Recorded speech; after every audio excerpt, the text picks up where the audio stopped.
Mutual fund में अगर आपको नुकसान हो रहा है तो कुछ गलतियां आप करते हो और उसमें सबसे बड़ा जो गलती है आज मैं आपके सामने रखूंगा।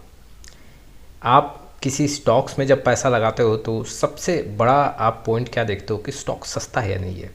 लेकिन जब महंगे दाम में आप स्टॉक्स में एंट्री लेते हो तो नुकसान होने का चांस कई बार ज़्यादा देखने को मिलता है। इट मीन्स कि वहाँ पे अगर गिरावट हुआ तो आपको सबसे ज़्यादा नुकसान होगा। लेकिन जब इन्वेस्टर म्यूचुअल फंड में लमसम करते हैं तो कई बार ये भूल जाते हैं कि वाकई में क्या हमें यहाँ पे पैसा लगाना चाहिए या नहीं लगाना चाहिए। बस रिटर्न के चक्कर में जब वो पैसा लगा देते हैं तो 1 साल 1.5 साल में उनको फ़ायदा की जगह नुकसान काफ़ी बड़े फिगर में देखने को मिलता है। देखो, मैं आपके सामने आज कुछ एग्जाम्पल्स रखूँगा कि कहाँ इन्वेस्टर फंसते हैं। उस एग्जाम्पल्स के थ्रू हम समझेंगे और उसके साथ ही साथ इन्वेस्टर को यहाँ पे क्या एक बड़ा गलती नहीं करना चाहिए। जी हाँ, इस गलती के चलते इन्वेस्टर को बहुत बड़ा नुकसान लमसम में देखने को मिलता है। चलिए शुरुआत करते हैं। लेकिन आप में से बहुत ऐसे इन्वेस्टर हैं जिनको पोर्टफोलियो रिव्यू और डिज़ाइन को लेकर प्रॉब्लम है। डिस्क्रिप्शन बॉक्स में आए, डिटेल चेक करें और व्हाट्सअप नंबर के थ्रू हमारे साथ जुड़ सकते हैं। आप में से बहुत ऐसे इन्वेस्टर हैं जिनके पोर्टफोलियो में बहुत सारे फंड होंगे और उसमें कई सारे ऐसे फंड्स भी होंगे जो बहुत ज़्यादा रिटर्न नहीं दे रहे होंगे या फिर नुकसान के साथ आपको देखने को मिल रहे होंगे। इसका सबसे बड़ा रीज़न क्या है कि आपने जब लमसम किया तो सही समय का चुनाव नहीं किया और बस पिछले 1 साल 1.5 साल और 6 महीने का रिटर्न देख के उस म्यूचुअल फंड में आपने पार्टिसिपेट किया। अगर आप एसआईपी कर रहे हो तब तो बेहतर स्ट्रैटेजी के साथ हो, लेकिन जब लमसम कर रहे हो तो सही समय का अगर चयन नहीं करते हो तो नुकसान आपको शॉर्ट ड्यूरेशन में देखने को मिलेगा। जैसे कि 1 साल 1.5 साल 2 साल में ऐसा सिचुएशन देखने को मिल सकता है, नुकसान वहाँ पे होगा। और उसका सबसे बड़ा गलती इन्वेस्टर के साइड से क्या होता है कि जब कोई म्यूचुअल फंड काफ़ी बड़े रैली के साथ देखने को मिलता है, 6 महीने में आपको 60% 70% का रिटर्न दिया, तब इन्वेस्टर वहाँ पे अट्रैक्ट होकर खूब सारा पैसा लगाना स्टार्ट करते हैं। हाँ, 10% 15% का रिटर्न बनता भी है और उसके बाद वहाँ पे म्यूचुअल फंड में दबाव देखने को मिलता है। एक सेक्टर में काफ़ी अच्छा मूवमेंट देखने को मिला और काफ़ी शॉर्ट ड्यूरेशन में 60 से 70% 80% का रिटर्न देखने को मिला और उसके बाद वहाँ पे गिरावट हुआ। अब उस सेक्टर बेस्ड जो म्यूचुअल फंड है वहाँ भी इन्वेस्टर जो पैसा वहाँ पे लगा रहे हैं, जब काफ़ी रैली में पैसा लगा रहे हैं तो जब गिरावट होता है तो उनको नुकसान भी काफ़ी ज़्यादा देखने को मिलता है। इन्वेस्टर इसी ट्रैप में फंस जाते हैं और वहाँ पे आने वाले 1 साल 2 साल में इन्वेस्टर का सबसे बड़ा नुकसान होता है। एग्जाम्पल के तौर पे मैं आपके सामने आंकड़े रख रहा हूँ। Nippon India Taiwan equity fund का अभी जो रिटर्न है पिछले 6 महीने में 100% का रिटर्न देखने को मिल रहा है। अब इन्वेस्टर यहाँ पे क्वेरी जनरेट करे, क्या ऐसे फंड के साथ कुछ लमसम करना चाहिए, कुछ यहाँ पे इन्वेस्टमेंट करना चाहिए। देखो, मैं कभी भी इन्वेस्टर को एडवाइस नहीं करता हूँ जब फंड काफ़ी बड़े रैली के साथ कंप्लीट कर चुका हो तो फिर हमें वैसे म्यूचुअल फंड में बहुत बड़े लमसम के साथ नहीं जुड़ना चाहिए। आप अगर रिस्क लेना भी चाहते हैं तो एसआईपी के साथ रिस्क लें और एक लिमिटेड एलोकेशन के साथ रिस्क लें। जी हाँ, अभी अगर आप देखोगे तो पिछले 6 महीने में 100% के आसपास का रिटर्न है, अगर 93 94 का आंकड़ा है। अब यहाँ पे अगर आप इन्वेस्टमेंट करोगे तो रिस्क काफ़ी ज़्यादा बढ़ जाता है।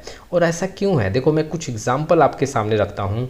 इस एग्जांपल के थ्रू हम समझेंगे। सबसे पहले हम सिल्वर के जितने भी फंड्स हैं और सिल्वर का जो आप रेट है वो आप चेक कर सकते हो, करीबन 33 से 40% का गिरावट देखने को मिल चुका है हाई में। अब देखो, ये एक एग्जांपल है, axis silver fund of fund का एक एग्जांपल है। जो भी इन्वेस्टर यहाँ पे हाई में फंसे हैं, जो कि आप एक बॉक्स में देख सकते हो, वहाँ पे जो इन्वेस्टर फंसे हैं उनको नुकसान अभी तक देखने को मिल रहा है। और अगर आप देखोगे तो 3 और 4 महीने में ये नुकसान काफ़ी बड़ा देखने को मिल रहा है। और आप यहाँ पे नोटिस करोगे तो नवंबर 2025 से एक बड़ा रैली देखने को मिला, लेकिन कई ऐसे इन्वेस्टर हैं जो जनवरी 2026 के बाद यहाँ पे ऐसे सिल्वर के फंड्स में पैसा लगाएं और उसके बाद मार्केट में दबाव हुआ। और जी हाँ, इस प्राइस के चक्कर में बहुत ऐसे इन्वेस्टर फंस गए, हाई पे यहाँ पे बाई किए और 3 महीने और 4 महीने के ड्यूरेशन में उनका नुकसान करीबन 20 से 25% देखने को मिला।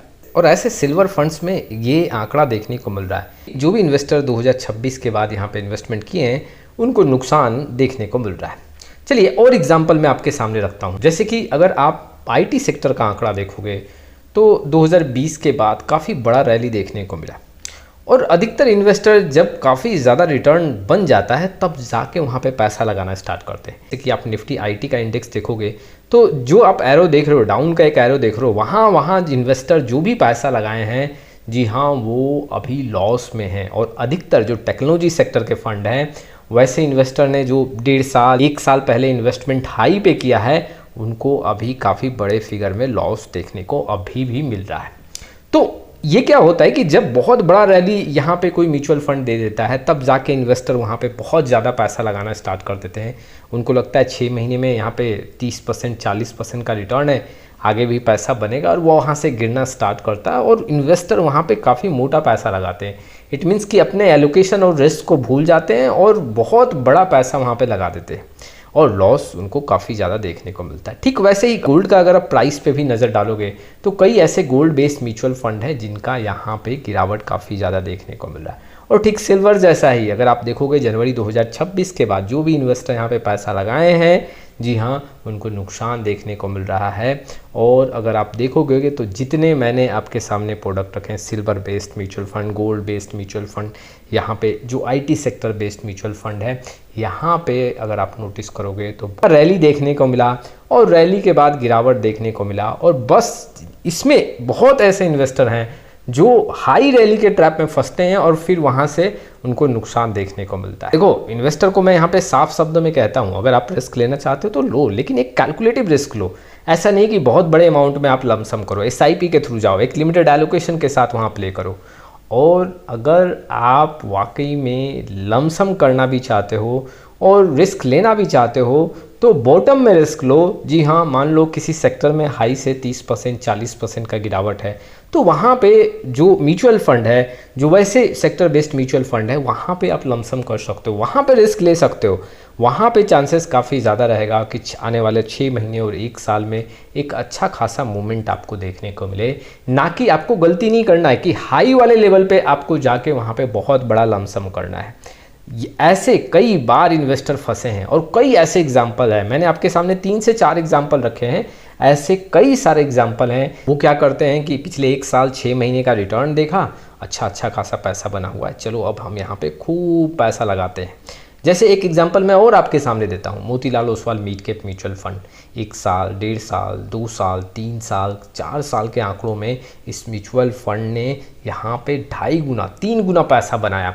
अब इन्वेस्टर यहाँ पे खूब सारा लमसम इन्वेस्टमेंट करने लगे और फिर उसके बाद जी हाँ, अगर आप नोटिस करोगे तो गिरावट भी मिड कैप कैटेगरी में इस म्यूचुअल फंड में सबसे ज़्यादा देखने को मिला।